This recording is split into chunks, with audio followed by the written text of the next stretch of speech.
pronto le doy la bienvenida a nuestro querido analista y periodista Jesús Escobar Tovar, quien nos acompaña en este martes 14 de enero. Bienvenido, Jesús. ¿Cómo estás, querida Hiroko? Un saludo para ti, para todo tu excelente equipo, tu gran audiencia. Muy buenos días, de verdad, siempre es un placer compartir con ustedes estos espacios. Y en esta ocasión, en No te cases ni te embarques, pues caray, la pregunta aquí es, ¿quién es el Claudio bueno y quién es el Claudio malo? Hablando de los X González, porque como tú bien lo sabes, y se hace referencia hoy incluso en diferentes espacios al mismo, ayer se llevó a cabo la presentación de este Plan México en donde la presidenta Claudia Sheinbaum, acompañada de sus dos pilares, dicen algunos en materia financiera, como son Marcelo Ebrard y Altagracia Gómez, pues presentaron diversas opciones, diversos conceptos, diversas metas a cumplir para nuestro país, uno de los más importantes, que México pase de la economía 15 a la 12 a nivel internacional, generar, por supuesto, inversiones, que es muy importante, y profundizar en el tema de la relocalización o nearshoring, como se le conoce en inglés. Y ahí estuvo Claudio X González padre, ahí estuvo en primera fila, fue de los que habló incluso con los medios de comunicación en un principio y abiertamente dijo, aquí lo que importa es la unidad, aquí tenemos que ser unidos para sacar adelante al país, aquí lo que importa es que podamos llegar a acuerdos que realmente nos permitan pues profundizar en muchos aspectos.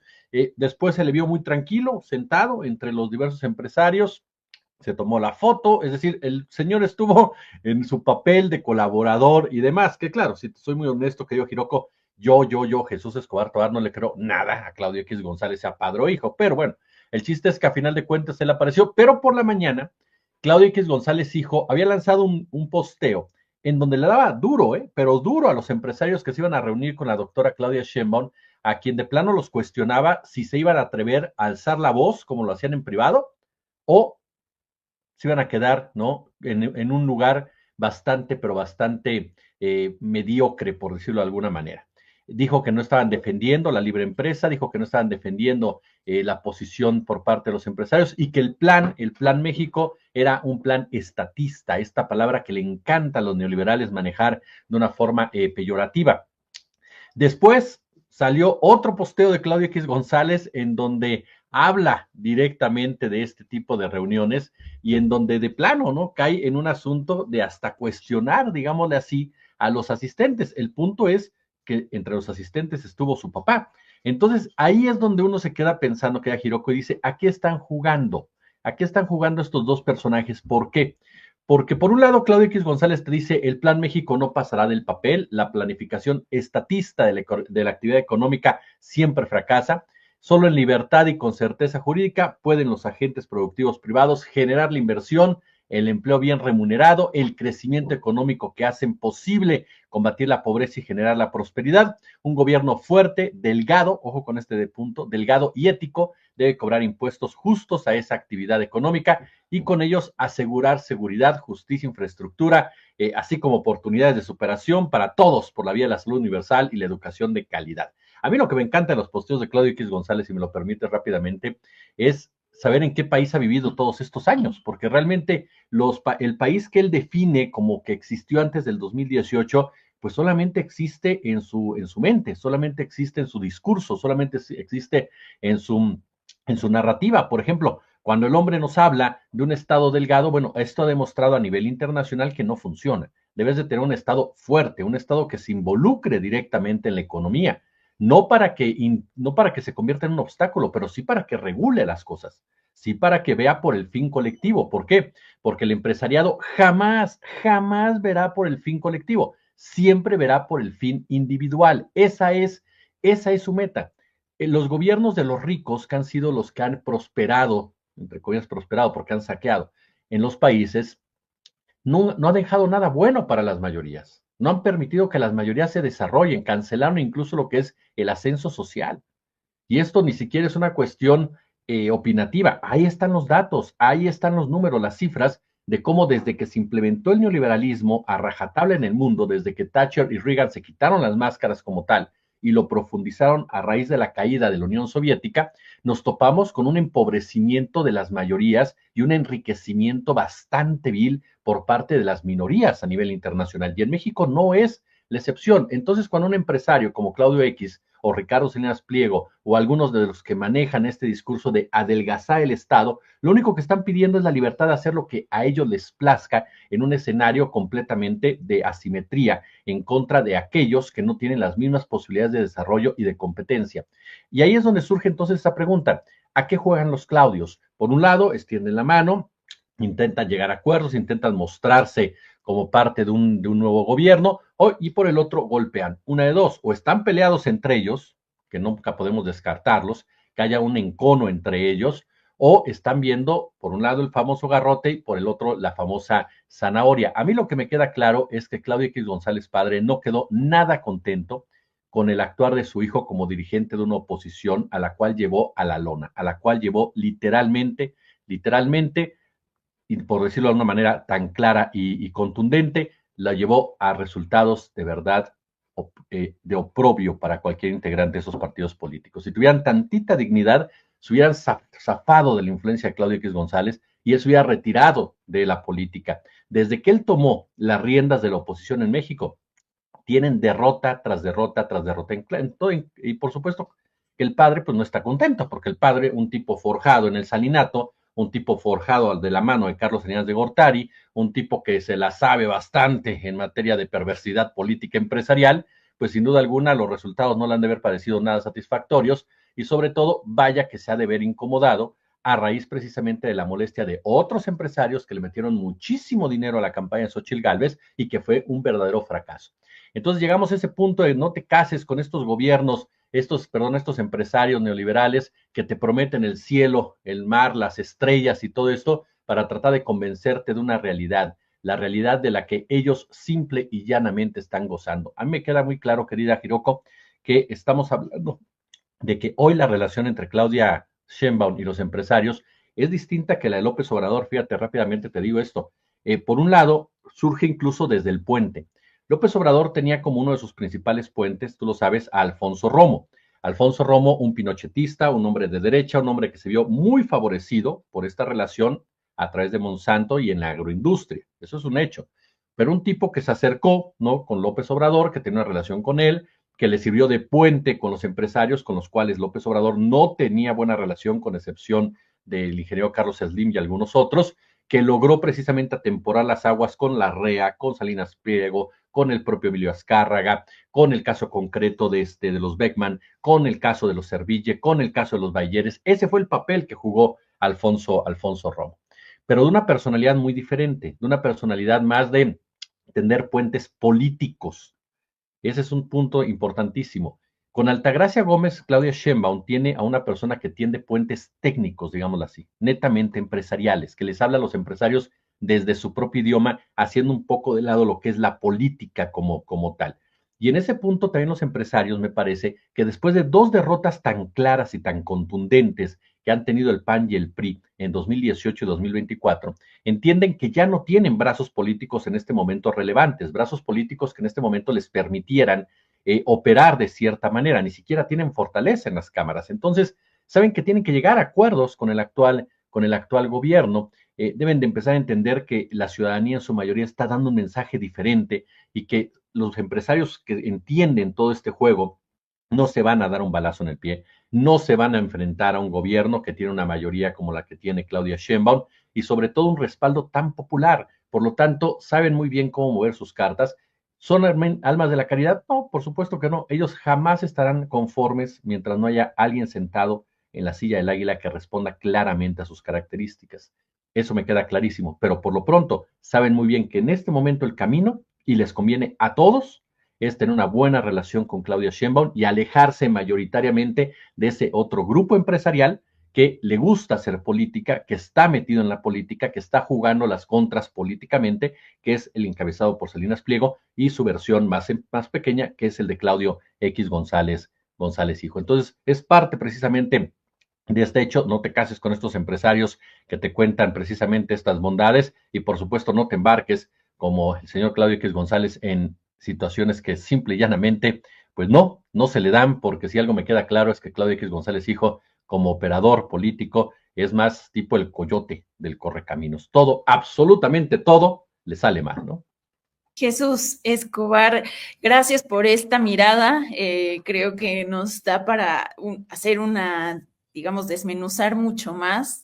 No quedarnos con los primeros saques, con las cifras, con estas promesas, porque sí necesitamos reforzar y hacer un proyecto económico capaz de no ser dependiente de otros países, otras potencias, pero ¿cómo construirlo? Y ahí quiero hacerte una pregunta muy puntual. ¿Dónde están, digamos, estas otras partes que deben de entrar en el diseño gubernamental del futuro económico de nuestro país? ¿Dónde están estas, digamos, digamos, masas y estas fuerzas trabajadoras, campesinas, populares? ¿Dónde está, digamos, su inclusión en un plan México, hablando de una estrategia global, integral? ¿Dónde están todos ellos, la masa y digamos que la potencia social, digamos, de nuestro país, que creo que está muy de lado? Totalmente de acuerdo contigo. Para que se pueda hablar de un plan completo, tienes que incluir al sector laboral. Es cierto que cuando hablamos del sector laboral, se piensa muchas veces en el sindicalismo y el sindicalismo en México está completamente corrompido. Los sindicatos en nuestro país, en su gran mayoría, para no generalizar, son elefantes blancos, son sindicatos charros. Así de sencillo, con líderes que se han eternizado, que se han sabido ajustar a los diferentes componentes del poder, han sabido manipular la situación muchas veces y por lo tanto es difícil hablar de un sector laboral que realmente pudiera representar con dignidad al trabajador. De ahí entonces la responsabilidad de ese acercamiento, de esa inclusión, parte del gobierno federal, aunque parezca un poco contradictorio.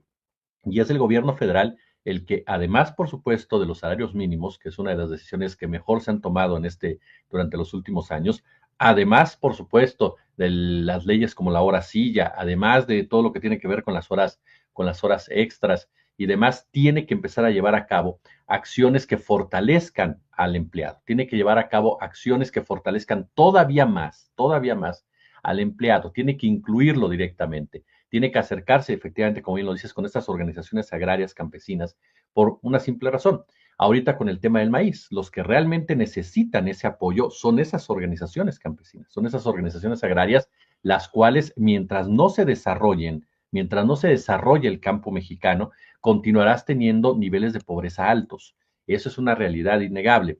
¿Y cómo vas a modificar eso? Integrándolos a este tipo de planes. Por ejemplo, para cambiar la realidad del campo mexicano y hacerlo más competitivo en el marco del TEMEC, tienes que modificar la Constitución, tienes que modificar el artículo 27.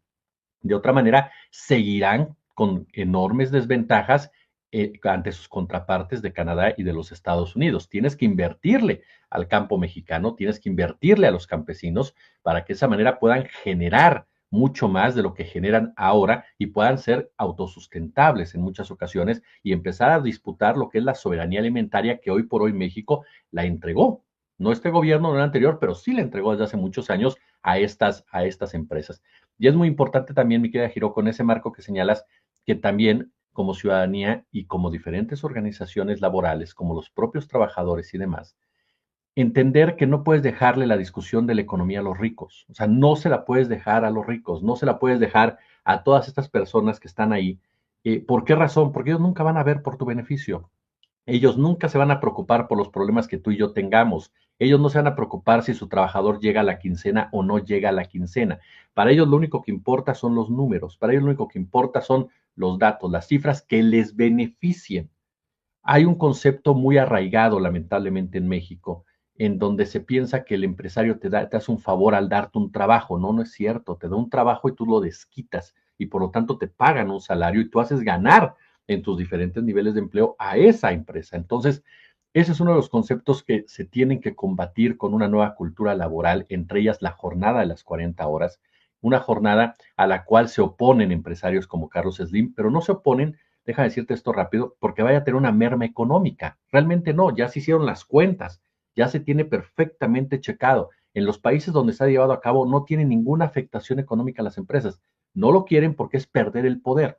No lo quieren porque es empoderar al trabajador, no lo quieren porque es poner a los trabajadores en una situación en la cual los empresarios los han aislado completamente, los han completamente alejado de la misma. Entonces, si realmente el gobierno federal requiere profundizar mucho más este Plan México, coincido contigo, tiene que acercarse, por supuesto, a sectores productivos relacionados directamente con la mano de obra, con los trabajadores, con los activistas que permitan precisamente tener incluso desarrollos sustentables en diversas partes de nuestro país. Yo espero sinceramente que lo hagan, espero sinceramente que asuman esa responsabilidad incluso desde la propia presidencia de la doctora Claudia Sheinbaum, porque sí, tiene dos personajes ahí que saben moverse muy bien en el ámbito de los negocios, como es Marcelo Ebrard Saubón y la propia Altagracia Gómez. Faltaría ese vínculo directamente de ambos para entender lo que pasa en los sectores laborales y llevar a cabo acciones que verdaderamente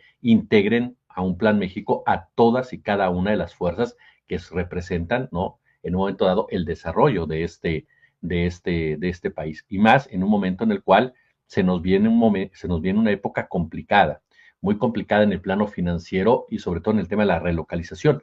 México ha sacado mucha ventaja de las diferencias entre China y Estados Unidos en esta guerra arancelaria, porque China efectivamente al llegar a México, instalarse a México, puede brincar de cierta manera el tema del TEMEC para llegar sus productos a los Estados Unidos. Y esa ha sido la gran plataforma por parte de China. Por eso la queja en un momento dado de los Estados Unidos y de la propia Canadá. Y ahí es ahí donde México tiene que saber equilibrar precisamente sus fuerzas, tiene que saber equilibrar sus posicionamientos y tiene sobre todo que saber fortalecerse hacia adentro, tiene que empezar a fortalecerse hacia adentro porque esa reindustrialización de la que habla Trump, vaya que juega un papel importante en la política económica de los Estados Unidos en los próximos meses, en los próximos años, y México tendrá que hacer lo propio. México tendrá que cuidar también sus intereses, en donde sin duda alguna los laborales son determinantes. Tiene que haber un equilibrio. No se trata tampoco de que destruyas al empresariado, no, tampoco va por ahí. Tienes que equilibrar entre el interés empresarial, la operación empresarial y el interés laboral y las jornadas laborales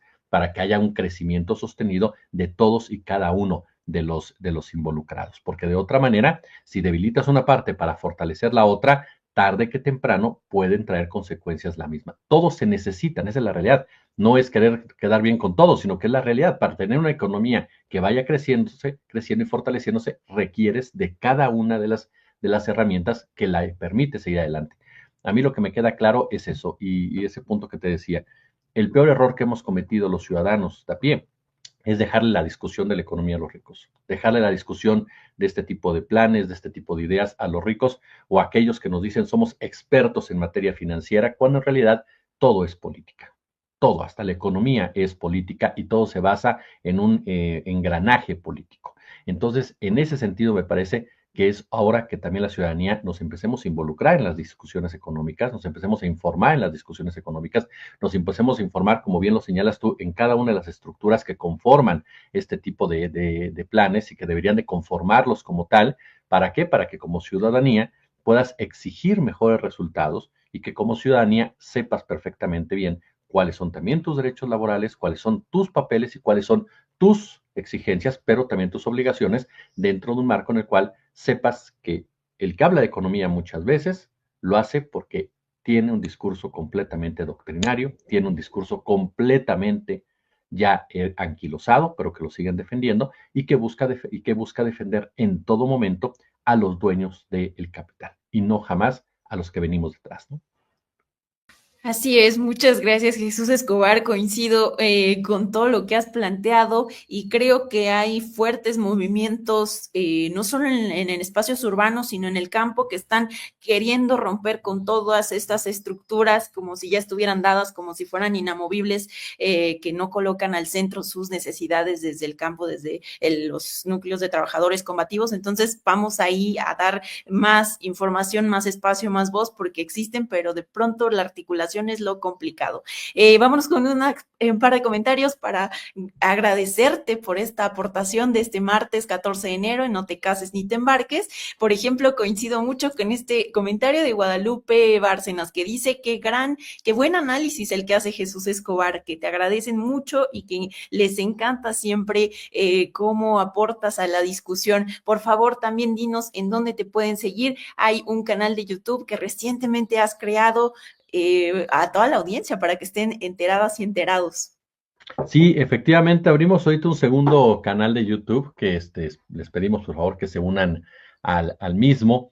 No estamos ahorita en una negociación para mantener el otro como ha estado funcionando hasta hace unos cuantos meses, pero de todas formas ya se abrió el segundo precisamente para empezar a desarrollar también nuestro contenido en el mismo, más allá de la decisión final que se tome con el primero.